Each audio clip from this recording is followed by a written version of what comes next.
नमस्कार विद्यार्थी मित्रांनो, आपल्या चॅनलवर तुमचं खूप खूप स्वागत आहे। आज मी इयत्ता 10वी विषय भूगोल पद्मा प्रिलियमचा पेपर एक्सप्लेन करणार आहे। तुमच्या खूप डिमांड्स होत्या म्हणून या पेपरचं मी आज एक्सप्लेनेशन देणार आहे।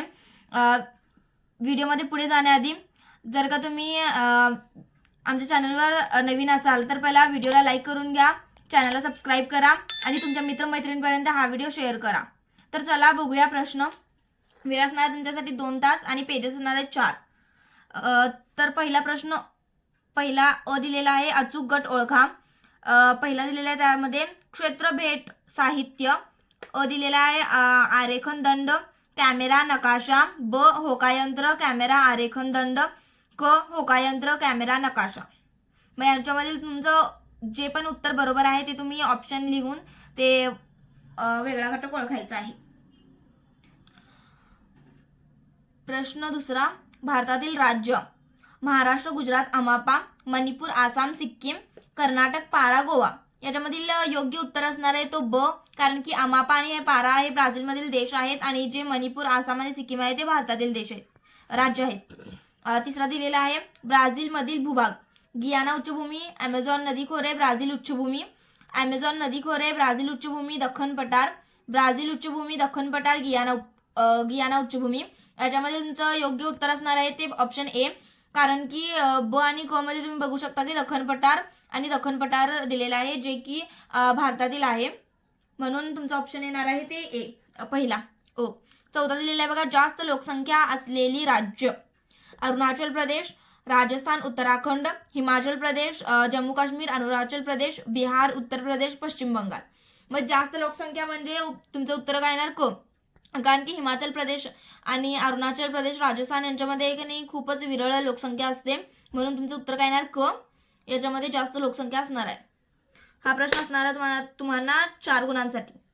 मग प्रश्न दुसरा दिलेला आहे बघा, त्यामधील योग्य जोड्या जुळवा।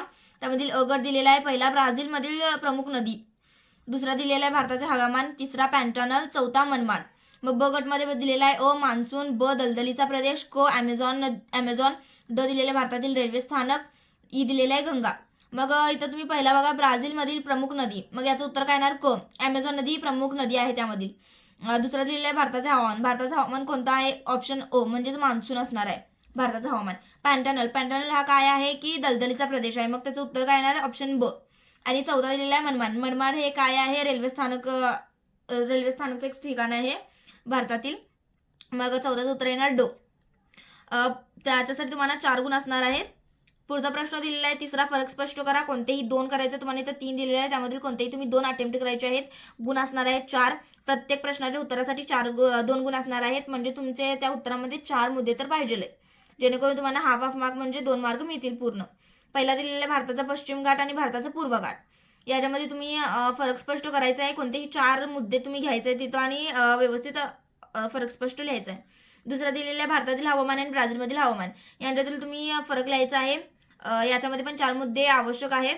तिसरा दिलेला हिमालयी नद्या आणि द्वीपकल्पावरील नद्या, याच्यामध्ये तुम्ही व्यवस्थित करा जेणेकरून तुम्हाला 2 पैकी 2 मार्क पडतील। प्रश्न चौथा अ दिलेला आहे ब्राझीलच्या नकाशात पुढील माहिती भरा, नावे द्या व सूची तयार करा, कोणतेही 4। इथं पहिला दिलेला आहे महाराजो बेट, दुसरा दिलेला आहे कटिंगा, तिसरा पंपास गवताळ प्रदेश, चौथा दिलेला आहे कमी लोकसंख्या घनता असलेले राज्य पारा, पाचवं दिलेलं आहे रबर उत्पादन प्रदेश, 6वं रिओ दी जानेरियो। याच्यामधील कोणतेही तुम्ही 4 घटक दाखवायचे आहेत, तुम्हाला 4 पैकी 4 गुण मिळतील। इथे 6 दिलेले आहे, तुम्हाला किती येतात तेवढे तुम्ही दाखवू शकता, फक्त 4 तर दाखवाच किमान, कारण की तुम्हाला 4 मार्कासाठी तर 4 पैकी 4 गुण मिळतील।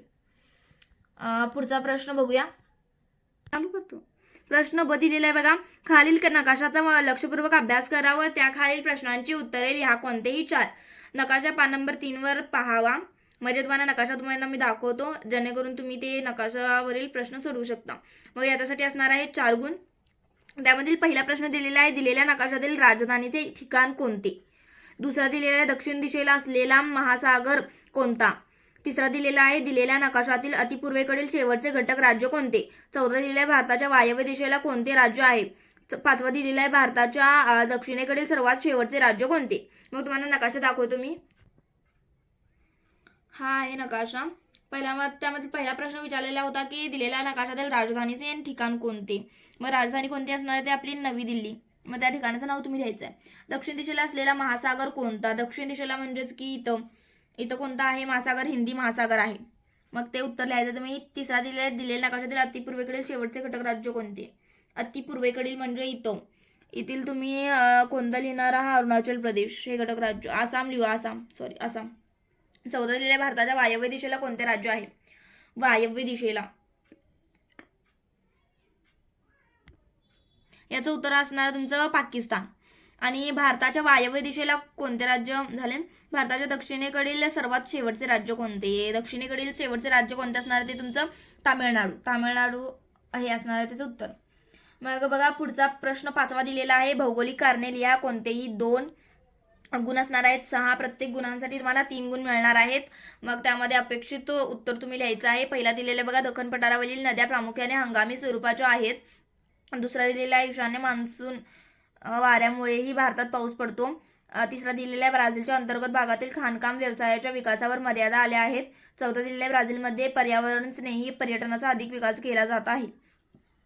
4 प्रश्न दिलेले आहेत. त्यामधील कोणतेही तुम्ही 2 अटेम्प्ट करा किंवा तुम्ही 3 पण अटेम्प्ट करू शकता. It's your choice. आणि इथं तुम्हाला दिलेलं आहे बघा, मान्यूसाचं चुकलेलं आहे ते मान्सून येतं इथं. पुढचा प्रश्न 6वा दिलेला आहे बघा, त्यामधील दिलेला आहे, पुढे दिलेल्या सांख्यिकीय माहितीच्या आधारे स्तंभालेख तयार करा व पुढील प्रश्नांची उत्तरे लिहा. पुढील सारणीत भारतातील सरासरी आयुर्मानाची आकडेवारी दिली आहे. ही सांख्यिकीय माहिती वापरून साधा स्तंभालेख तयार करा व पुढील प्रश्नांची उत्तरे लिहा. इथे तुम्हाला दिलेलं आहे बघा, त्यानुसार तुम्ही एक साधा स्तंभालेख काढायचा आहे, ज्याच्यामध्ये सिंगल एक स्तंभ असतो ते. बघा, भारत साक्षरता प्रमाण दिलेलं आहे, त्याचा तुम्हाला व्यवस्थितपणे नकाशा काढायचा आहे. जे वर्ष असणार आहे ते तुम्ही एक्स ॲक्सिसवर घ्यायचं आहे आणि जे पण तुमचं लोकसंख्येची टक्केवारी असणार आहे ते तुम्ही वाय ॲक्सिसवर घ्यायचं आहे. व्यवस्थित स्केल लिहायचं आहे, प्रमाण ते लिहायचं आहे व्यवस्थित. आणि प्रश्न बघा पहिला दिलेला आहे, 1980 ते 1990 या वर्षाच्या कालावधीत नागरी लोकसंख्या टक्केवारी किती वर्षांनी वाढ झाली आहे. मग इथे तुम्हाला प्रश्न विचारलेला आहे. दुसरा दिलेला आहे, 1960 या वर्षी नागरी लोकसंख्या टक्केवारी किती आहे. तिसरा दिलेला आहे, दिलेल्या आकडेवारीतील वर्षांतर किती आहे. हे तुम्हाला दिलेलं आहे. याच्यासाठी साठी पण एक तुम्हाला 6वा ब प्रश्न दिलेला आहे, ज्याच्यामध्ये तुम्हाला आकृती दिलेली असणार आहे, त्याच्या साहाय्याने तुम्ही उत्तर लिहायचं आहे. मग बघा पुढचा तो प्रश्न बघूया. हाय ब, याच्यामध्ये तुम्हाला इथं दिलेले आहे ग्राफ दाखवलेला आहे बघा. हे साधा रेषालेख दाखवलेला आहे. आयुर्मान दाखवलेला आहे भारत आणि ब्राझीलचा. आणि त्याच्यावरून तुम्हाला 6 प्रश्न विचारलेले आहेत, त्याचे उत्तर तुम्हाला योग्य द्यायचे आहेत. 6 प्रश्न योग्यच उत्तर द्यायचं आहे, तरच तुम्हाला 6 पैकी 6 मार्क मिळतील. नसलं तर तुमचा इथं मार्क कट होऊ शकतो, एक पण प्रश्न चुकला तर. नंतर बघा, पहिला प्रश्न दिलेल्या वरील आलेखात कोणत्या 2 देशांची सरासरी आयुर्मान दर्शवली आहे.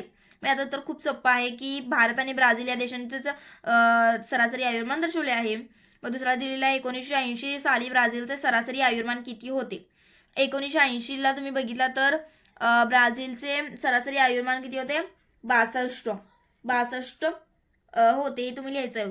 मग तिसरा दिलेला, भारताच्या कोणत्या दशकात सरासरी आयुर्मानाचा वेग सर्वात कमी आहे. मग कोणत्या दशकात म्हणजे 1960ला. चौथा प्रश्न दिलेला आहे, 2000 साली भारताचे सरासरी आयुर्मान किती होते. मग याचं उत्तर काय येणार? 63. प्रश्न 5वा बघा, ब्राझीलचे सर्वात कमी सरासरी आयुर्मान कोणत्या वर्षी होते. सर्वात कमी आयुर्मान म्हणलेलं आहे, मग ते पण येणार किती? 1960. मग पुढचा प्रश्न दिलेला आहे तो म्हणजे की भारताचे 6वा प्रश्न, भारताचे सर्वात जास्त सरासरी आयुर्मान कोणत्या वर्षी होते. भारताचे सर्वात जास्त आयुर्मान कोणत्या वर्षी होते? 2016 हे त्याचं उत्तर असणार आहे. व्यवस्थित उत्तर लिहा. एक पण तुमचं जर का चुकलं तर ते 1 मार्क कटून तुम्हाला 5 भरतील. मग 6च्या 6 बरोबर लिहा, जेणेकरून तुम्हाला 6 पैकी 6 आउट ऑफ 8 मार्क मिळतील. हे तुम्ही चूज करून लिहू शकता किंवा त्याला ऑरला पण एक प्रश्न दिलेला आहे, ते पण तुम्ही लिहू शकता. ते तुम्हाला ग्राफ पेपरवर ते सगळं काढावं लागणार आहे, साधा स्तंभालेख, आणि व्यवस्थित ग्राफ काढून त्याच्या खालील प्रश्न सोडवायचे आहेत. काही मुलं ते प्रश्न सोडवतच नाहीत, फक्त ग्राफ काढतात, जेणेकरून त्यांना मार्क मिळत नाहीत. मग तुम्ही ते प्रश्न सोडवून ते ग्राफ पेपरवर व्यवस्थित ग्राफ काढायचा आहे, तुम्हाला पैकीच्या पैकी गुण मिळतील. पुढचा प्रश्न दिलेला बघा 7वा शेवटचा प्रश्न, खालील प्रश्नांची सविस्तर उत्तरे लिहा. कोणतेही 2. तुम्हाला इथे 3 प्रश्न विचारलेले आहेत, तुम्ही कोणतेही 2 अटेम्प्ट करायचे आहेत. किंवा 3 पण करू शकता. वेळ पुरला तर तुम्ही करू शकता. गुण असणार आहेत 8. प्रत्येक प्रश्नासाठी 4 गुण असणार आहेत. मग तुम्हाला किती मुद्दे त्यामध्ये ऍड करावे लागणार आहेत त्या हिशोबाने तुम्ही लिहा. पहिला प्रश्न दिलेला आहे, क्षेत्रभेटी दरम्यान नदी प्रदूषण होऊ नये म्हणून तुम्ही कोणते उपाय सुचवाल. मग तुम्हाला माहितीच आहे की या प्रश्नामध्ये जास्तीत एक ना एक प्रश्न तो क्षेत्रभेटी या जो पण आपला धडा आहे पहिला त्याच्यावर असतोच असतो. म्हणजे त्याचा तुम्ही केवढा चांगला अभ्यास केला पाहिजे बघा. पूर्ण स्वाध्यायामधील प्रश्नाची उत्तरे तुम्ही व्यवस्थित पाठांतर करून ठेवावीत, कारण की या शेवटच्या प्रश्नामध्ये ते एक प्रश्न येतो म्हणजे येतो नक्कीच आहे. आणि एखादा प्रश्न एमसीक्यू मध्ये पण येऊ शकतो. दुसरा प्रश्न दिलेला आहे की ब्राझील व भारतातील वन्य प्राणी जीवन व नैसर्गिक वनस्पती यांचा सहसंबंध स्पष्ट करा. मग याचं उत्तर तुम्ही व्यवस्थितपणे लिहायचं आहे. पुढचा प्रश्न तिसरा दिलेला आहे, भारतातील खाणकाम व्यवसायाविषयी माहिती लिहा. व्यवस्थित मुद्दे मांडा. तुम्हाला आउट ऑफ 4 मार्क मिळतील. तुमच्या पेपरासाठी बेस्ट ऑफ लक. तुमचा नेक्स्ट पेपर कोणता आहे प्लीज कमेंट करून सांगा, जेणेकरून मी त्यावर व्हिडिओ बनवून तुम्हाला देईन. व्हिडिओ शेवटपर्यंत पाहण्यासाठी धन्यवाद. व्हिडिओला लाईक करा, चॅनलला सबस्क्राईब करा आणि तुमच्या मित्रमैत्रिणींपर्यंत हा व्हिडिओ शेअर करा. थँक्यू.